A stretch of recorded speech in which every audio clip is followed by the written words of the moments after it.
Dice, ¿cómo diferencia entre necrosis tubular aguda, nefrotóxica por fármacos, de una nefritis intersticial? Solo si los cilindros o también el tiempo de aparición. Bueno, yo les decía que las preguntas suelen estar muy direccionadas a que tengas una forma metódica de pensar. Y hay como que una triada que tienes que buscar para que te planteen una nefritis intersticial. Tiene que haber un fármaco, tiene que haber signos de falla renal y tiene que haber un componente inflamatorio. Si es típico, un componente cutáneo, ¿no? Fiebre, exantema, eh, fiebre, exantema y... Bueno, y eosinofilia, sí. Y eosinofilia.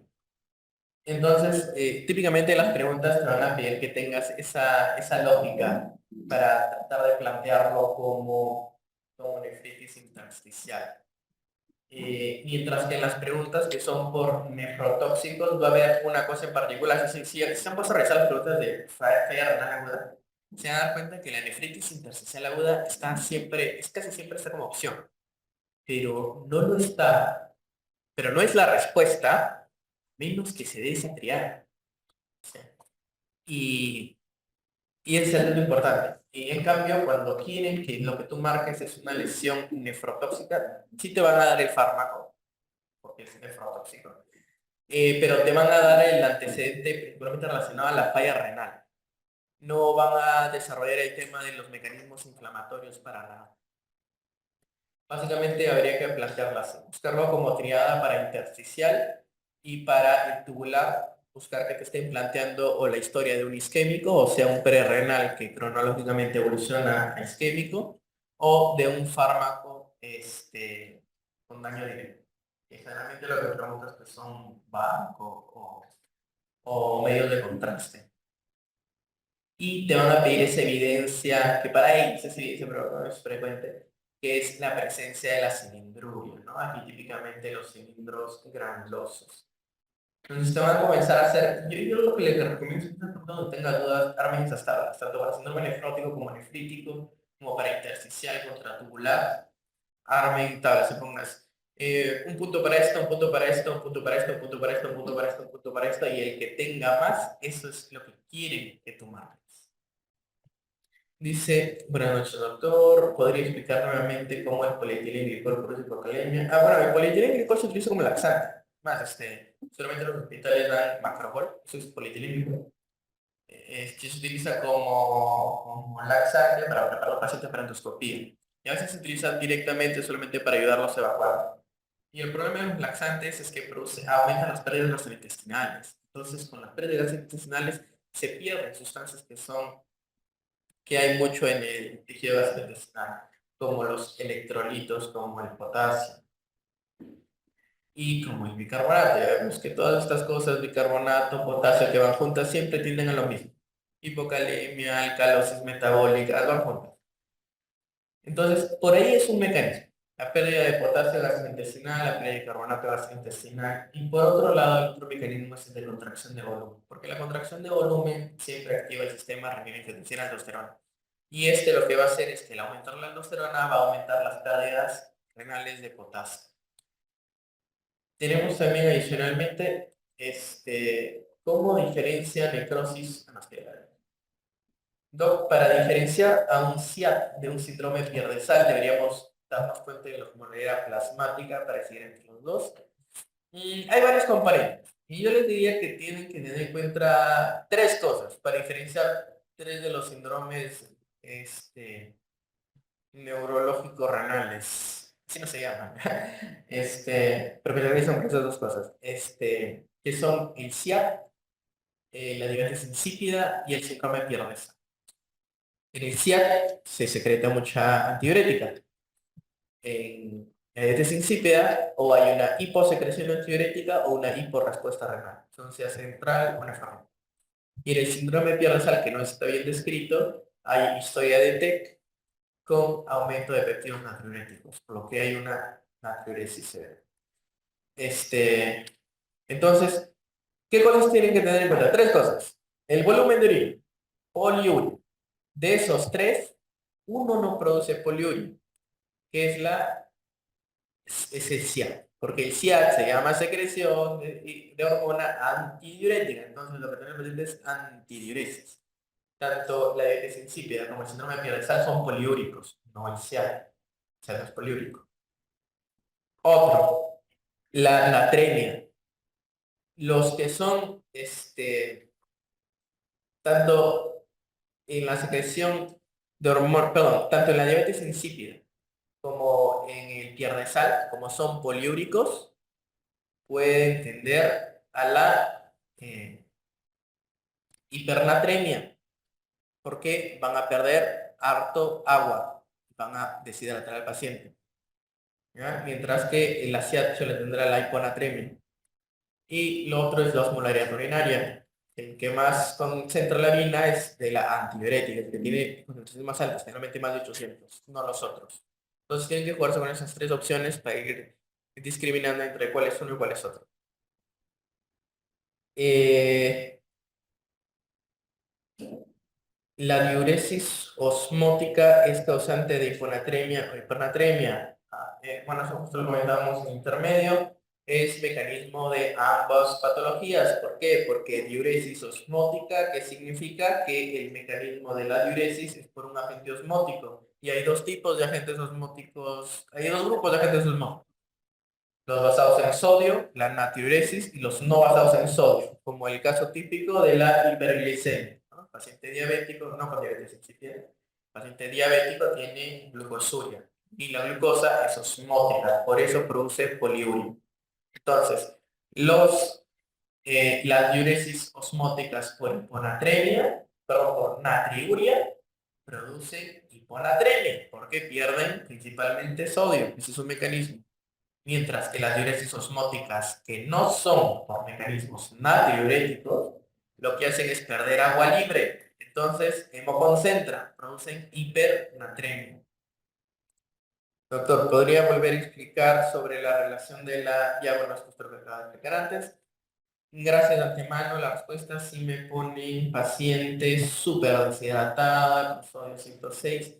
¿Qué le doy primero? Bueno, las deshidrataciones severas siempre se tratan con sodio 3% hasta que cesen los síntomas neurológicos severos, como el coma o las convulsiones. Buenas noches, doctor. ¿Podría repetir cómo diferenciar un síndrome pierdesal de una CIAT? Esto lo comentábamos. Hay que basarnos en tres componentes: poliúrico, no poliúrico, hipernatrémico, hiponatrémico, osmolaridad urinaria alta, osmolaridad urinaria neutra. Sí, sí, este no se caracteriza, no tiene una característica típica de osmolaridad urinaria. ¿Dónde está?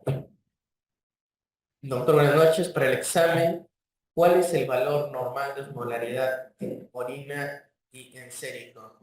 El que tiene un valor normal es el sérico. ¿Por qué? Porque todos los mecanismos están establecidos para mantener la osmolaridad sérica. La orina no tiene una osmolaridad regular. La orina se va a acomodar a lo que sea necesario para mantener la osmolaridad sérica. El determinante es la osmolaridad sérica. Todos los demás se van a mover como tengan que moverse para asegurar la osmolaridad sérica. Entonces, el que se estudia es la osmolaridad sérica entre los 280 y 290 milismoles. Y ahí si el paciente está tendiendo a hacer hiperosmolaridad, entonces tendrá que perderse osmoles en la orina y su osmolaridad aumentará. Si más bien está, perdón, o sea, si está concentrada la sangre, si la osmolaridad está subiendo, el riñón va a querer va a querer retener agua libre. ¿No? Y para retener agua libre, claro, va a aumentar al máximo su osmolaridad urinaria, va a subir. Y lo contrario, cuando la osmolaridad baje, va a tener que alterar su osmolaridad para compensar las pérdidas de agua. O sea, este no tiene un valor normal, pero tiene una tendencia hacia lo más bajo, que es 50, el límite inferior, y es el más alto, que es 1200. ¿Y cuándo va a tender a lo uno o a lo otro? Cuando sea necesario para mantener esta que sí es constante, de 280 a 290. Buenas noches. En los extremos de la vida no habría hipernatremia, ¿sí? ¿Cómo diferencia en un lactante que en los extremos de la vida no habría hipernatremia? ¿Cómo diferencia en un lactante hipernatrémico o hiponatrémico? Bueno, no entiendo tu pregunta. En todos los espectros de la vida pueden haber alteraciones del sodio. ¿Y cómo diferencias un lactante hipernatrémico y hiponatrémico? Lo obvio es dosando el sodio, que supongo que no será tu pregunta. Lo otro sería por la clínica. La clínica típica de esta es de trastorno del sensorio y de esta, en casos severos, es de hemorragia. Ahora, he dicho típica, he dicho frecuente, pero típico de los exámenes es eso, hemorragia cerebral, trastorno del sensorio. Eh, Doctor, en un paciente con hiponatremia, con osmolaridad normal, ¿cuál es el tratamiento? O sea, no es una hiponatremia verdadera. Pues si la osmolaridad está normal, no lo tratas. Generalmente no lo tratas. El problema de esto es sus cambios en la osmolaridad. Ahí es cuando produce lesiones en los tejidos. De todas maneras, aquí lo que queda son estudiar las causas de interés, ¿no? Para las hiponatremias de osmolaridad normal. Bueno, doctor, el uso de diuréticos osmóticos produce hiponatremia. Ok. Pero también hipernatremia, ¿no? Ya bueno, justo lo comentaba, depende del tipo de diurético osmótico. Si es un diurético cuya osmosis se basa en la natriuresis, sí produce hiponatremia, porque pierde sodio. Y si es un diurético osmótico no basado en la natriuresis, entonces tiende a perder agua libre, ¿no? Y eso produce hipernatremia. Doctor, comentó la relación entre hipernatremia y alcalosis. No recuerdo haberlo comentado. ¿Cómo es su relación con el potasio? Esta sí la he comentado y es que tiende a haber una relación lineal entre el movimiento del potasio y el movimiento del bicarbonato, ¿no? Cuando se acumula potasio, se acumulan hidrogeniones, por lo que el paciente tiende a la acidosis y el bicarbonato baja, pues. Y cuando el potasio baja, los hidrogeniones bajan y el paciente tiende a la alcalosis, ¿no? Por lo que los bicarbonatos suben. Tengo una duda, ¿por qué la diuresis osmótica? Bueno, esto ya lo pregunté. Doctor, clínicamente, ¿cómo diferencia la hiponatremia de la hipernatremia? También ya comentaba. ¿Cuánto tiempo se espera la respuesta en la restricción de líquidos en edemas para iniciar? ¿Cuánto tiempo se espera de respuesta en la restricción de líquidos en edemas para iniciar diuréticos? Bueno, es que normalmente no, el tratamiento de los edemas no es la restricción de líquidos, ahí sí son los diuréticos. O sea, la restricción de líquidos se plantea para las hiponatremias.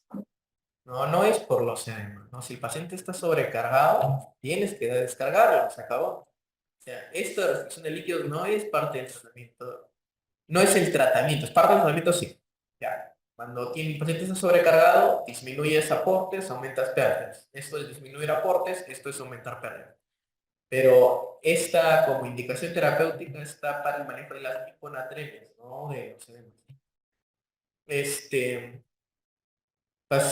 Buenas noches, doctor. En preguntas en contexto de tratamiento de hiponatremia, ¿cuál sería el punto de corte para iniciar el sodio o el sodio? Ah, ya, para iniciar esta en realidad, ¿no? Porque siempre que tengas un perfil en el que le vas a aportar sodio bajo, sea un paciente hipovolémico, la pregunta es cuando le aportas un sodio más alto. Y es cuando tengo un cuadro severo, o menos de 110 y síntomas neurológicos severos, ¿no? Convulsiones, como... Doctor, ¿cómo se prepara de forma práctica la solución hipertónica? Una ampolla de hipersodio con 3 cuartos de cloruro, sí. Una forma típica de prepararlo es, para preparar una solución al 3%, es preparar una solución con más o menos, creo que se suele utilizar unas 4,5 ampollas de hipersodio, 5,5 ampollas de hipersodio y el resto de solución salina normal. Es lo que más o menos ocupas para sacar una solución del 3%. ¿Y cuáles son las causas de diuresis osmótica? Bueno, las diuresis osmóticas se basan en la natriuresis y la no natriuresis. La típica de natriuresis es el uso de diuréticos basados en sodio, como la furo o las tecidas. Y las no osmóticas, y las osmóticas no basadas en natriuresis, se refieren típicamente a las por glucosuria o a las manitol. La pregunta que respondió Furosemir. La Conagrim, creo que se refiere a la deseada. El varón con cáncer de ya, creo que se refiere a la deseada para neoplásico. Y piden tratamiento. Ya, bueno, si el paciente tenía SIAD y van a plantear tratamiento, o sea, hablamos de restricción y diuréticos, los diuréticos indicarán cuando el paciente está sintomático. Entonces, asumo que en la pregunta el paciente estaba sintomático, tenía algún síntoma neurológico, algún síntoma específico de sobrecarga, ¿no? Que ameritara diuréticos. Si no me equivoco, en la pregunta era que tenía molestias neurológicas. Doctor, disculpe, no entiendo lo de diuresis osmótica. En hiponatremia, osmolaridad del LEC. En hiponatremia con osmolaridad del líquido bajo. Y a ver, lo repito, pero ya, repito. Tiene que quedar muy claro eso. Osmótico literalmente significa que el mecanismo es por eliminación de agua por osmolaridad. Eso es osmótico. No sé qué concepción tienen de es osmótica, pero literalmente significa que es movimiento de agua por diferencia de osmolaridad. Entonces, aquí lo que hay que tener en cuenta es cuáles son los agentes osmóticamente activos. Entonces, hay varios, son muchos, pero se suelen agrupar en dos grupos. Los osmóticos basados en sodio y los osmóticos basados en otros. Glucosa, manitol, bicarbonato, otros. Entonces, y la diuresis osmótica se refiere a todas esas pérdidas, pero solamente las que se caracterizan por ser natriuréticas, porque el agente osmótico es el sodio, son las que tienden a ser hiponatremia, porque tienen una fuente de pérdida de sodio. Pero todos los demás agentes osmóticos que no están basados en sodio, glucosa, mannitol, otros, lo que tienden a perder es agua libre, porque no la pierden por la excreción de sodio. Entonces, como pierden agua libre, a lo que tienden es a la concentración, tienden a la hipernatremia. Entonces, ahí sí eso tiene que quedar bien claro. Creo que me gusta preguntar eso.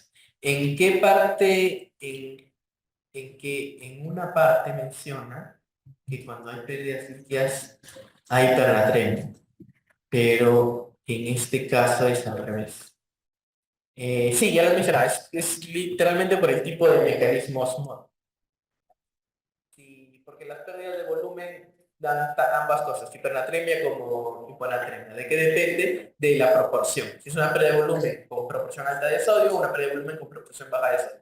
Si la pérdida de volumen es con proporción alta de sodio, hiponatremia. Si la pérdida de volumen es con proporción baja de sodio, hipernatremia, por ejemplo, concentración. Bueno, muchachos, creo que eso ha sido todo. Y aquí nos vamos a ver hasta la próxima sesión.